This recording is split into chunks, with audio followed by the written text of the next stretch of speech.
Explainer. What did Trump say about NATO funding, and what is Article 5?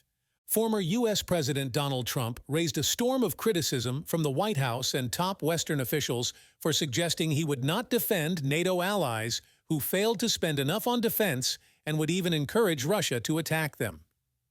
Here are the answers to some key questions about NATO, the comments by Trump, who is running for another term in the White House in November and leading President Joe Biden in some polls, and their implications. What is NATO?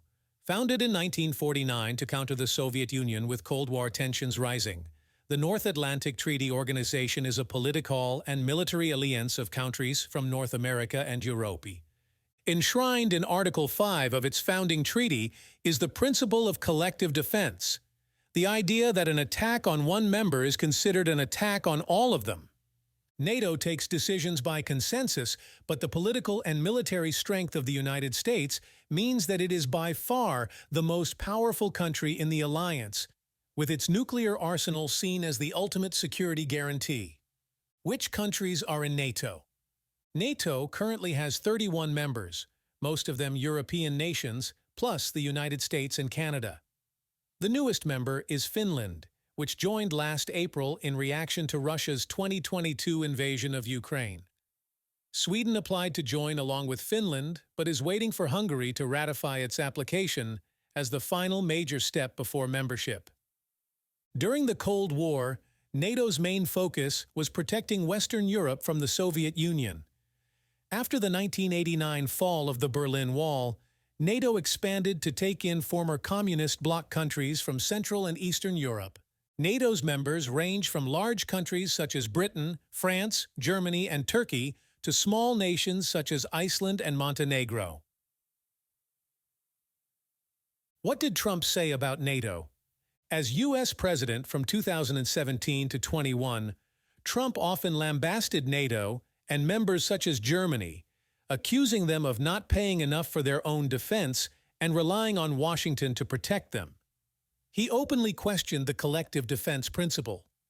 Other U.S. administrations have also accused Europeans of not spending enough on defense, but in less strident terms. Trump took his criticism to a new level at a campaign rally on Saturday in Conway, South Carolina, when he recounted what he said was a conversation with the president of a big country. "Well, sir, if we don't pay and we're attacked by Russia, will you protect us?" Trump quoted the unnamed leader as saying, "I said, 'You didn't pay? You're delinquent?' He said, 'Yes, let's say that happened. No, I would not protect you. In fact, I would encourage them, Russia, to do whatever the hell they want. You gotta pay," Trump said. How is NATO funded? Trump has often accused other NATO members of not paying their dues, giving the impression that the alliance is like a club with membership fees. But NATO operates differently. It has some common funds to which all members contribute, but the vast bulk of its strength comes from members' own national defense spending, to maintain forces and buy arms that can also be used by NATO. However, NATO members have committed to spending at least 2% of their gross domestic product, GDP, every year on defense, and most of them did not meet that goal last year. How many NATO members meet the defense spending target? According to NATO estimates from July last year, 11 members were expected to meet the 2% target in 2023. Those members were Poland, the United States, Greece, Estonia, Lithuania, Finland, Romania, Hungary, Latvia, Britain, and Slovakia. Germany, Europe's economic heavyweight, was estimated at 1.57%, but German officials have said they expect to meet the 2% target this year, partly thanks to a special €1 billion fund established in response to Russia's war in Ukraine. The lowest spenders as a share of national GDP were Spain, Belgium, and Luxembourg, according to the NATO figures.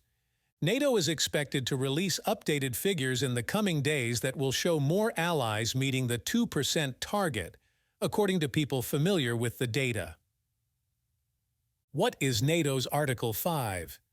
In Article 5 of the founding treaty, NATO members declared that an armed attack against one or more of them in Europe or North America shall be considered an attack against them all. They agreed they would assist the party or parties so attacked by taking forthwith, individually and in concert with the other parties, such action as it deems necessary, including the use of armed force. However, Article 5 stops short of a commitment to an automatic military response to help an ally under attack. That means the strength of Article 5 depends on clear statements from political leaders that it will be backed up by action. This is one reason Trump's comments caused such a furore, particularly as they came at a time of heightened alarm in NATO about Russia's intentions following its invasion of Ukraine. By suggesting he would not take military action to defend an ally, Trump undermined the assumptions that give Article 5 its power. Any suggestion that allies will not defend each other undermines all of our security, including that of the U.S., and puts American and European soldiers at increased risk, NATO Secretary General Jens Stoltenberg said on Sunday.